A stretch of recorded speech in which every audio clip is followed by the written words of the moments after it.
Good morning.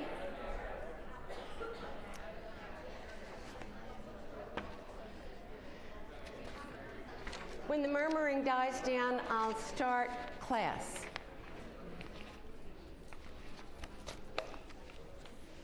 Yes, spring break is coming up, and I'm as happy as you are. But let me remind you, we do have class on Friday before you have a weekend, 5 days, and another weekend before you come back to school. And then there's a week before the next exam. And the study guide will be up during that week. So we are having class on Friday. Anybody got any really interesting plans for spring break? How many of you are going to South by Southwest? Not many. Gosh, that's different. Okay, well, have a good spring break. If you take your laundry home, I think you should do it yourself. I'm sure your mom would love to do it for you, but you know, show some respect. Okay. As you know, you've been reading about, and I've been talking about, the 1790s. 3 or 4 lectures on the 1790s. And this one is on foreign policy. Now, if there's any theme to the lecture so far, it has been conflict. Any theme to the 1790s. It has been conflict. For the most part, the conflict amounted to disagreements between people who were followers of the Jeffersonian Republicans and people who felt more aligned with the Hamiltonian Federalists. There was a conflict in the House of Representatives over the slavery petitions, but that wasn't a partisan divide. That was a regional issue, as you know. Okay, foreign policy. The differences in foreign policy were intense. They were articulated intensely, and the responses, especially the oppositional responses to foreign policy in the 1790s, brought with them their own questions about legitimacy. So, to begin, this is North America after the Treaty of Paris. You've all seen that map.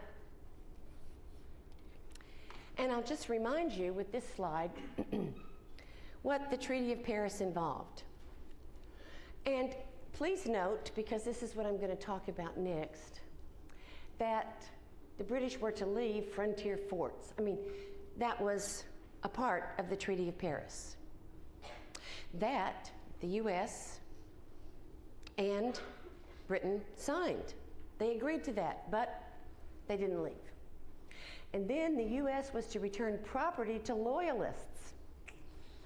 Many in the US were not very good about that. And then the British were to return escaped slaves or slaves that they had recruited to work or fight with the British Army and then took back to England or whatever. So the Paris Treaty of 1783 had been broken. And President Washington and others were very concerned about these breaches because these breaches weren't just, they didn't follow the treaty. No, there were consequences to these breaches. Consider Britain. With the Patriot defeat of England, thousands of Americans, loyalists, fled to the British-controlled area north of the Lakes, Erie and Ontario, north of the Great Lakes in present-day Canada, and some still felt hostile to the United States. You will recall that during the Revolutionary era, it's estimated that as much as 1/3 of the population of colonists were loyalists. They did not agree that the colonies should declare independence from England. So, and then in 1791, the British Parliament created Canada. with the land that, according to the Treaty of Paris, could still be claimed by England. But here's the deal that aggravated President Washington and others very much. British troops remained at several posts in American territory, for example, near Detroit. And they did so presumably to serve as a buffer to British Canada. But while remaining in their forts, now, you've seen this map before. I showed you this map to help you identify where some major battles in the Northwest Territory War between the Western Confederacy and Anglo-Americans, and then eventually the U.S. Army. Okay? Now I'm showing it to you again to point out, okay, why can't I do this? To point out, see these circles? This is where, these are British forts. The British forts had been built when this land was still a part of the British Empire. But the British had troops in these forts. The troops did not leave, as they had agreed to, according to the Treaty of 1783. And, as I just said, there's a lot of evidence that they were continuing to provide assistance to Native Americans just south of those forts in the Northwest Territory, as Native Americans continued to resist the western expansion of Anglo-Americans into what they, quite understandably, considered their homeland. So, these actions, the United States believed, were a kind of harassment. And then if that weren't worrisome enough, in 1793, the British Navy begins raids on American ships that are bound for France. Now, why would the British do this? Well, you remember how often Britain and France have been at war over the last 100 or so years? Okay, they're at war again. But this time, we call these wars the Napoleonic Wars. Why? Because in the interim, 1789, the French Revolution, and then there's the First Committee government in France, and there's Robespierre in the Reign of Terror, and then, 15,000 were executed as on charges of treason or sedition during that Reign of Terror. But Robespierre's power was waning by 1794. And later in this decade, Napoleon rises to power, and many European countries are very concerned that Napoleon and France are determined to spread revolution to their nations, or at the very least, determined to propagandize their people to be anti-monarchical, anti the aristocracy, and they don't want that. So, that is why England and France are still at war, and that is why England does not want to see anybody trading with France. It would prefer that nobody traded with France. That would make France a weaker power. But no, the new United States was trading with France. They wanted to trade with anybody, but you will recall that many in the United States felt that they had a very special relationship with France, owing to the French-American alliance during the Revolutionary War and the assistance that France had provided to the Patriots during the war. So, the British are capturing United States ships. Sometimes they capture the sailors on the ships, sometimes they take the ships, sometimes they just take the cargo, any of it, and all of it is bad. And they're doing this to thwart France. But Washington and others wonder, are they also trying to harass the United States. I mean, maybe they're poor losers. Are they getting back at us this way? Now, let's consider France.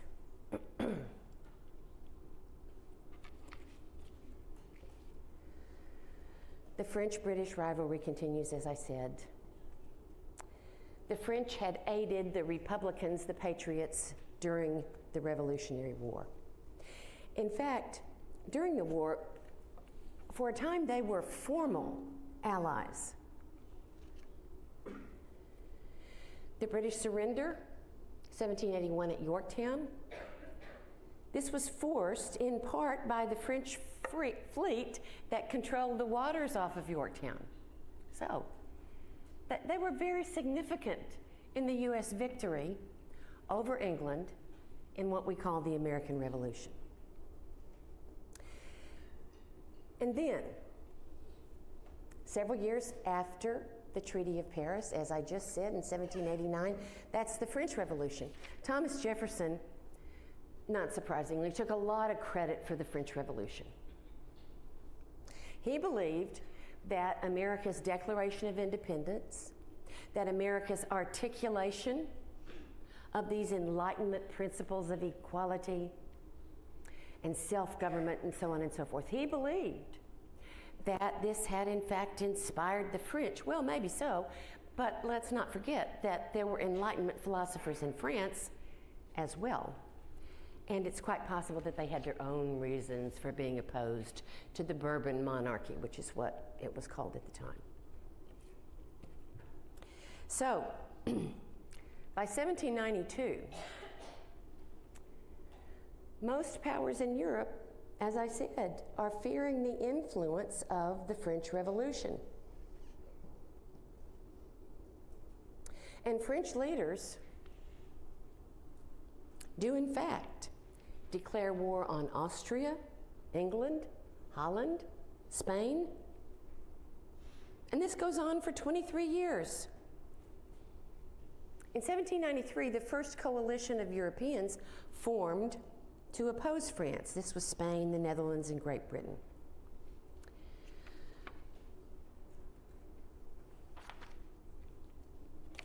But the convention, which had been led by Robespierre,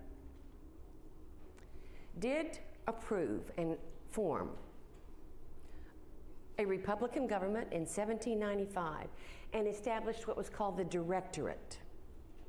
The Directorate, this is a Republican government, there's no monarch, he's been killed, as well as most of the aristocrats. But the Directorate stipulated that political power would be restricted to men of established wealth. And Napoleon Bonaparte comes to the fore to protect the revolution and the Directorate. He knows that both the revolution and the Directorate have enemies, some within France, but certainly European enemies that want to see this go away. But there's increasing sentiment in France that only a strong general can fend off the remaining royalists within France and the European countries that still have monarchs and still value monarchy and aristocracy. So, Napoleon is appointed emperor. Yeah, this not 10 years after the king had been beheaded. Anyway, that's the situation of France vis-a-vis Britain, and the United States wanted to trade with France for purposes of trade, and many were very supportive of France. You remember, in general, Jefferson certainly, and the Jeffersonian Republicans were considered more or less pro-French. All right. Now consider Spain.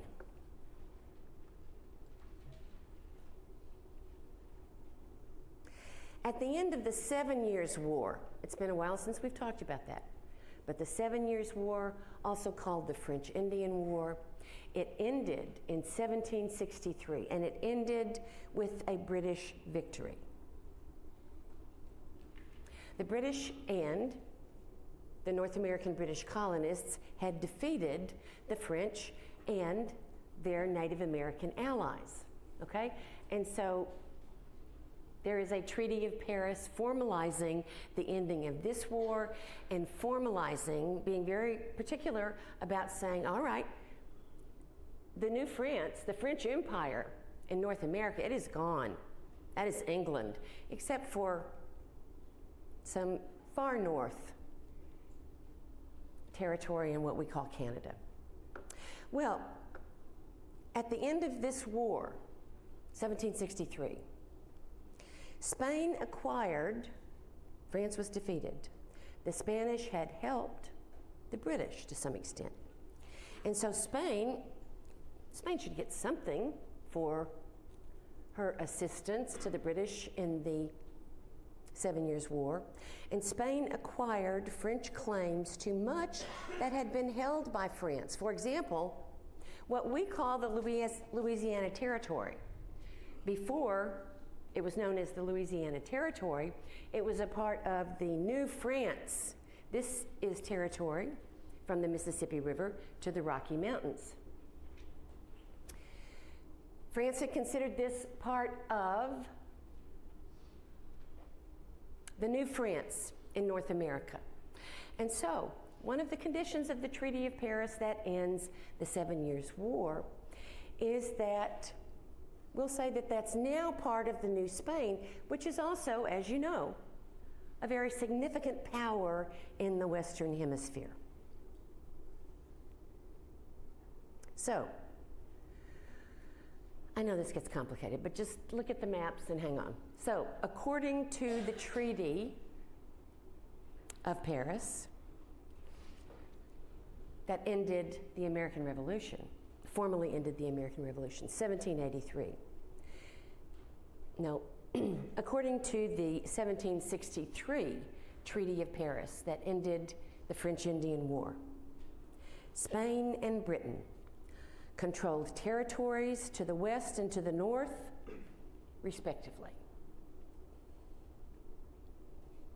And Spain regained Florida after the American Revolution.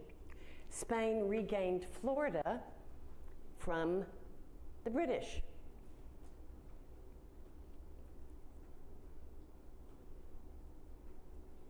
Okay. Now, all this is good. All this is fine. The new citizens of the United States, they're fine with this, except by 1790, again, look at the map. By 1790, Spain was claiming ownership of much of present-day Tennessee, Alabama, and Mississippi. Well, this isn't what Washington and the American citizens had understood would be the agreement with Spain at the end of the American Revolutionary War. But in addition to that, Spain planned to block U.S. Western expansion into Western territories because Spain wanted to strengthen control over North America. I mean, for many Americans, they're thinking, this is deja vu all over again. I mean, Britain wanted to do that, France wanted, and now Spain. And from the Spanish point of view, to help gain control over North America, this would be much easier for them to accomplish because they could effectively control the Mississippi River. If they had troops along the Mississippi River or here and there, they could declare who could use the Mississippi River for transport and who could not use the Mississippi River, this huge artery that cuts through the middle of America. This was a problem. This was a big problem as far as many Americans and certainly President Washington was concerned. So, when we look at Washington's many worries as he assumes office and through his first administration. On the one hand, he's worried about the British presence in American territory. They're assisting Native Americans in the Native Americans' fight against American citizens as they want to move west into what has been defined by the Treaty of Paris 1783 as U.S. territory. And the British are helping them prevent that expansion, blocking westward expansion of Anglo-American settlers. And that had been a big concern to Washington because the would-be Anglo-American settlers into what we call the Northwest Territory, they were telling Washington how unhappy they were that the government had not made it possible for them to move into land that belonged to the United States. So he gets that, he feels that pressure. And then he thinks, okay, why, we know the British troops are aiding the Native Americans, and that's creating a problem for us. But they say that they're there to protect Canada. Well, is it possible that the British troops and their Native American allies have plans against the United States beyond preventing westward expansion? Is it possible that England plans a second run at the War of Independence? Probably not, but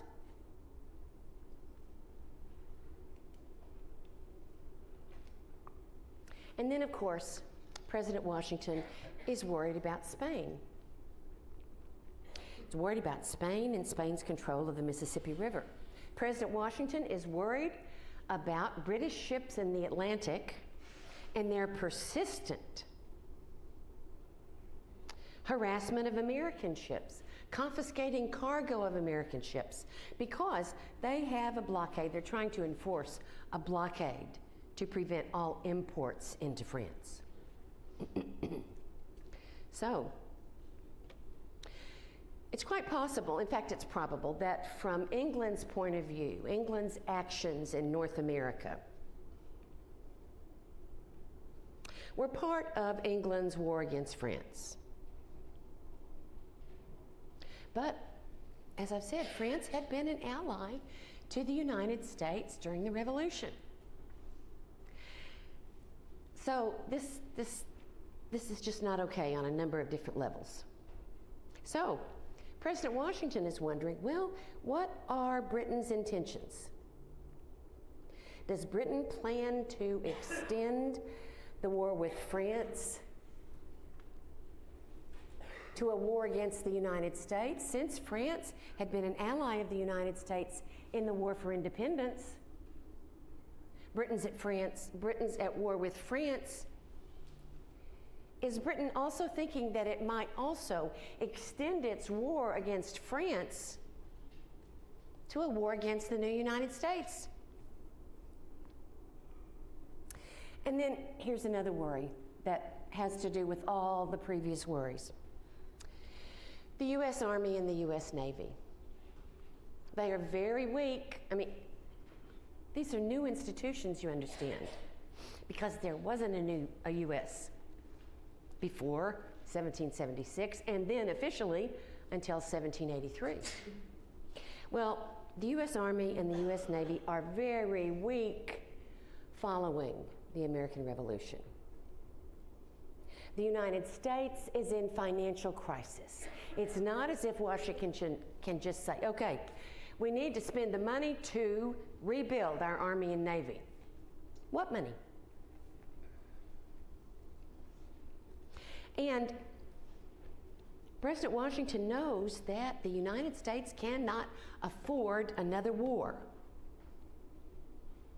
There's a good chance that the United States could not win another war. Given the indebtedness, given the other problems that Americans had to deal with, given the weakness of the Army and the Navy.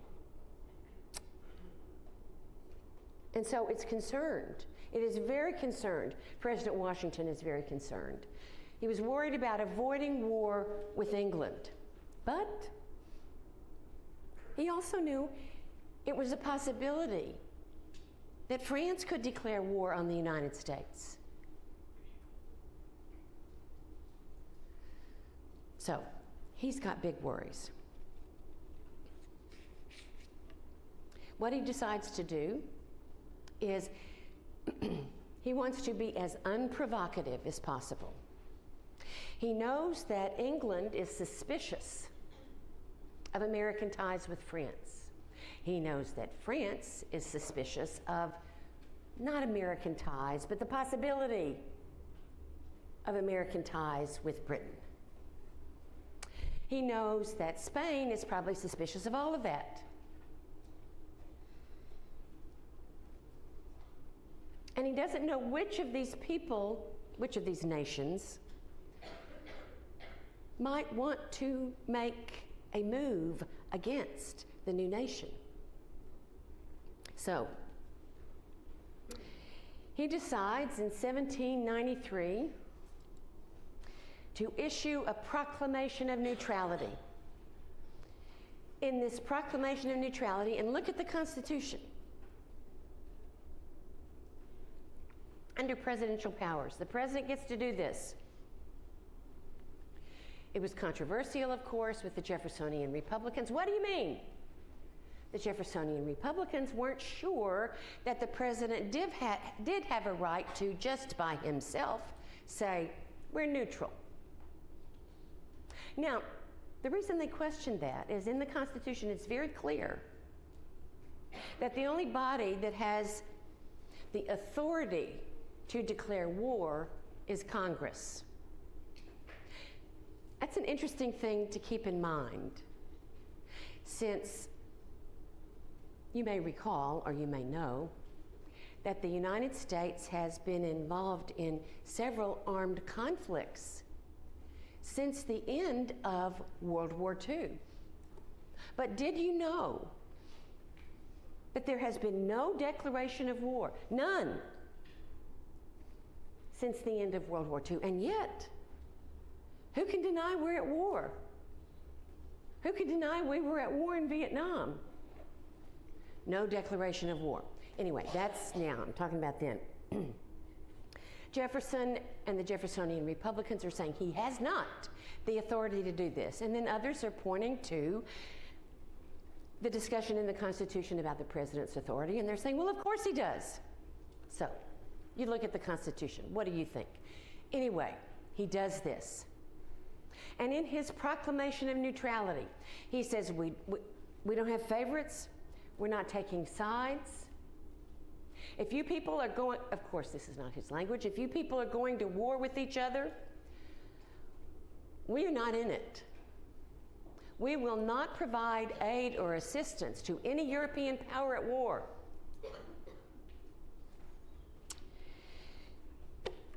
He hopes that's going to help. But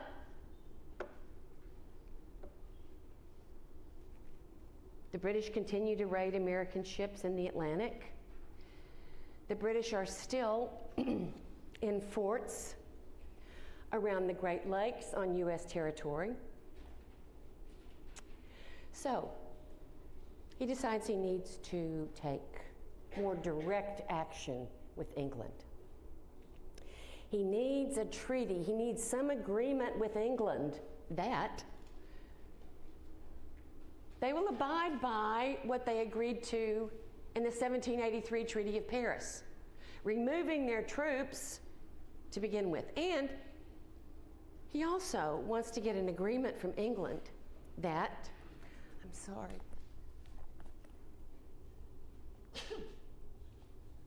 I even took my antihistamine. Let's see.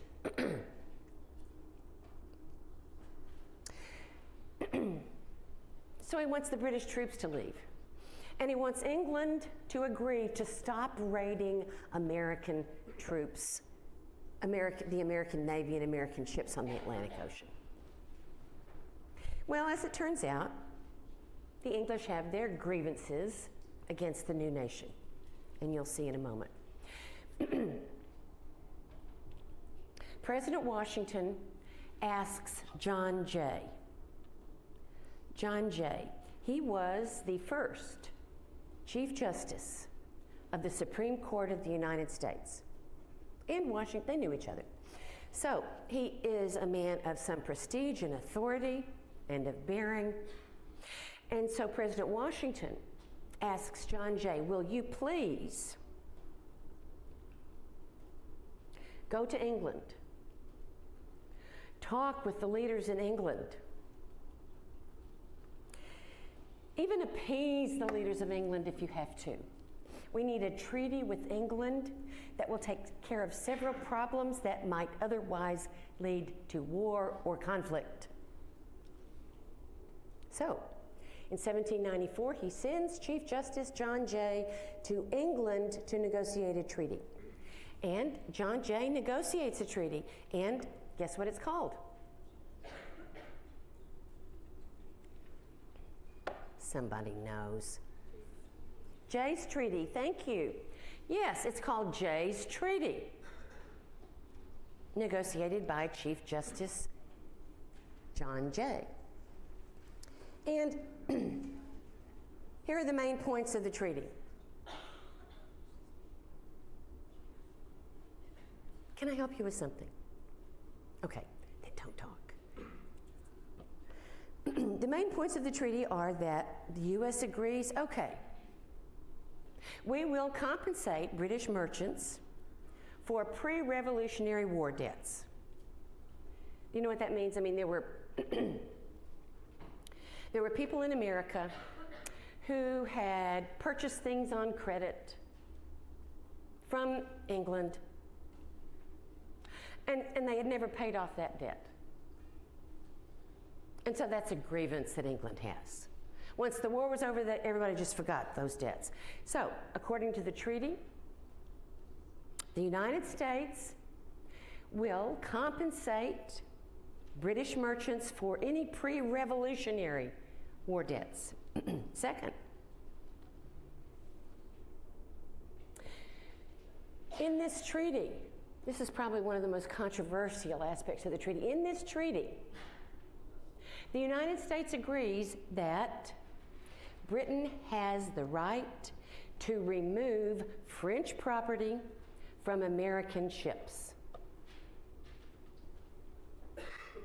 So the British can board American ships, and they can take off anything that says to France, en route to France. And then another aspect of the treaty is that American merchants may and will submit claims for illegal seizures by the British. Not everything that the British have taken off of these ships has been French property. And so the British need to pay for that. They need to make good on that. And the British, as they had agreed in 1783, the British, again, have to agree to remove troops from the Northwest Territory and to stop aiding the Native Americans of that area.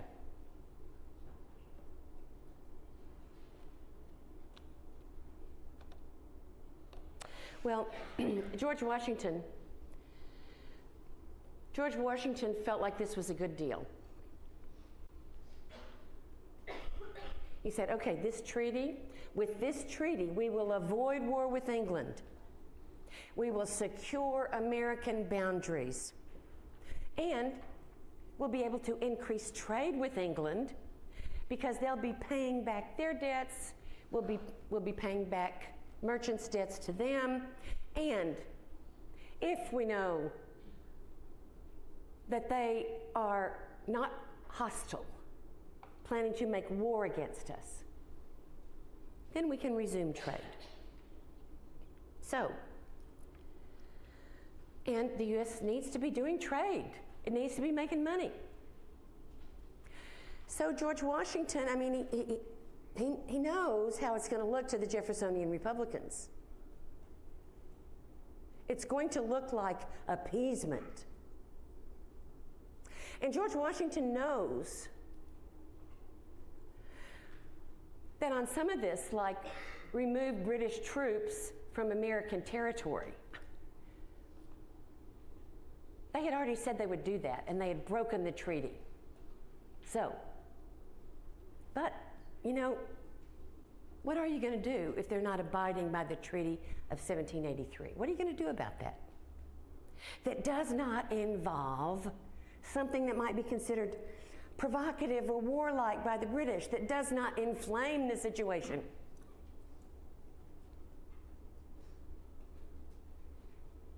I mean, we think about it and it's like, well, couldn't he just say, look, you know you're not supposed to be here, y'all get out. Should he have taken the U.S. Army to every fort and just killed them all or escorted them to the coast? Well, the coast was a long way away, although they could have gone there. I mean, how else could he get the English to abide by the 1783 treaty, except with a new treaty that also, you give us this and we'll give you that. That did include, it did include some appeasement. George Washington knew that, all right, he's in the world of realpolitik. He's not in the world. He's not practicing in the world of, okay, it ought to be this way, so let's make it this way. He is in the world of what can we really get them to do, and what do we have to do to get them to do that? The Jeffersonian Republicans, well, they see this very differently. And they are very, very opposed to Jay's Treaty. Oh my goodness, they're opposed to Jay's Treaty. They hang John Jay, the Supreme Court, the Chief Justice of the Supreme Court of the United States. But he negotiated this treaty. So, I mean, there are demonstrations, there are riots here, they're burning him in effigy. The Jeffersonian Republicans say, look, this is an appeasement to our former enemy, to the enemy that oppressed us for so long. And this is unfair to our former ally, France. If we allow the British to take things we are shipping to France off our ships, then we're appeasing the British to the detriment of France. And they were the ones that helped us. Well, that's true. And then, of course, they questioned whether the executive, the president, had the power to negotiate such a treaty. They do recognize that England is the greater threat to the United States, but they absolutely disagree with Washington's strategy for dealing with this threat. And you can see why they disagree. But what would you have done if you'd been Washington?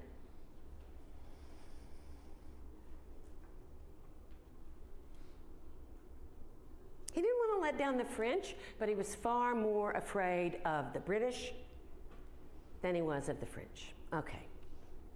Well, so that appears to settle things with England.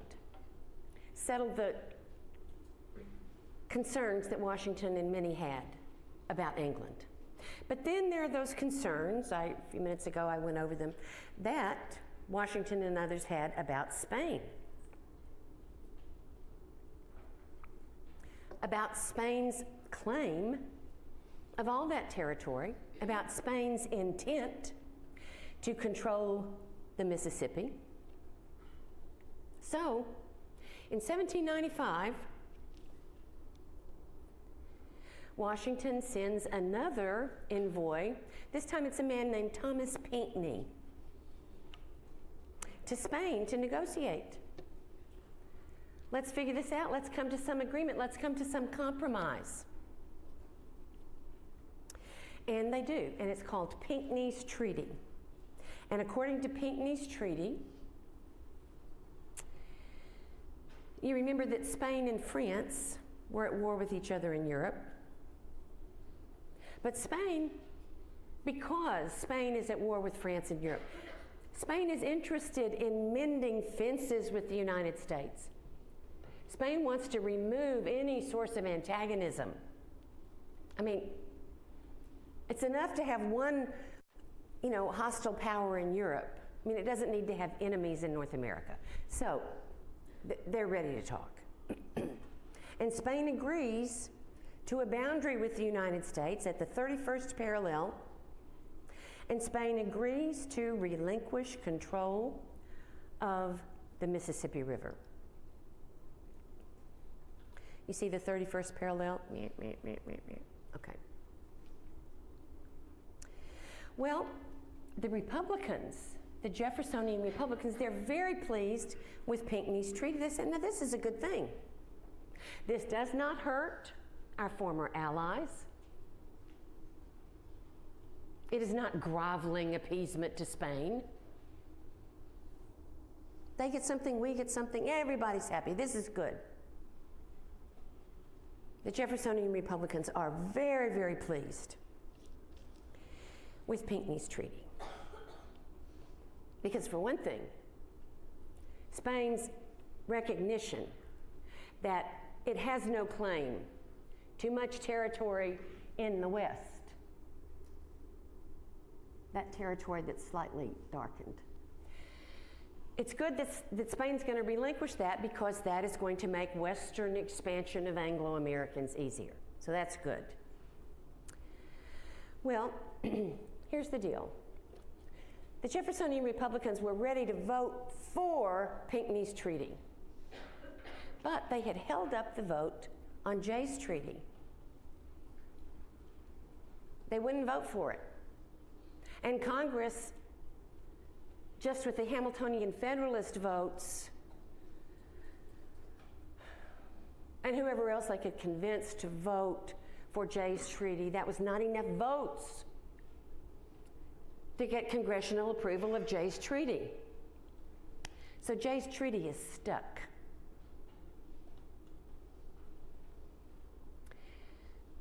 The Federalists,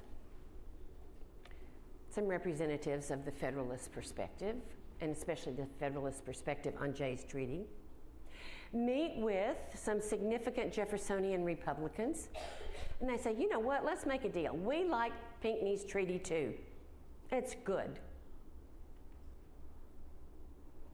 And we will absolutely vote for Pinckney's Treaty, but you guys got to agree to vote for Jay's Treaty. Well, they agree because they really want Pinckney's Treaty. It's going to open up these western lands, and the Jeffersonian Republicans believe that the route to political equality is through more and more small farmers owning their own land, and if we can't open up. So they go along with it. They're mad as hell that they're sort of put in this situation, but okay. So both Jay's Treaty is ratified and Pinckney's Treaty is ratified. And then there's another little problem, not one that anybody anticipated, and it has to do with France, who is furious. French leadership is furious about Jay's Treaty. How could they do this to us? They feel betrayed. And we understand that. And so by 1795, French pirates are seizing American ships. So this time, Washington sends Thomas Pinckney to France. Try to work something out in France. So, President John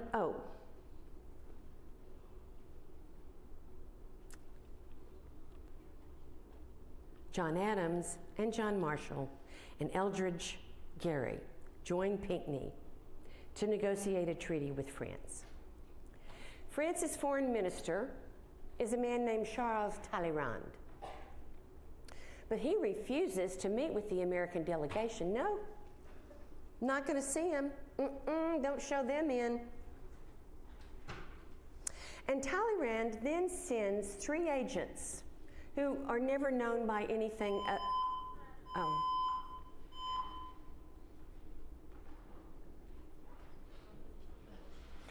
That was the planned alarm. Okay. I'll be quick. I'm not going to finish this, but I won't keep you after 10 till.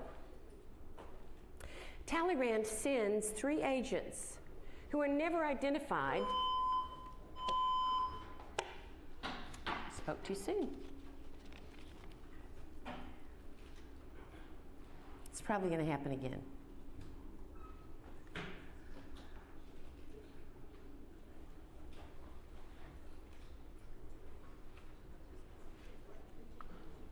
So, I'll try one more time. These 3 agents, they are never identified by anything other than X, Y, and Z. Talleyrand sends them to meet with the American delegation. Talleyrand won't send them, but he sends some of his minions. And they deliver a message to the American delegation on behalf of France's Foreign Minister, Charles Talleyrand. And the message is that France will sign a treaty if the United States will loan France $12 million and pay Talleyrand $250,000. Well, the U.S. delegation says no. I mean, if we could, maybe we would loan France money, but asking us for $250,000 just to do business, that's a bribe. No, we're not going to do that. Okay. Now, by the time this business is over, there has been a presidential election that I'll talk about on Friday. The election of 1796, and John Adams wins. And I'll pick this up on Friday. I'll see you then. Be sure and come to class. As if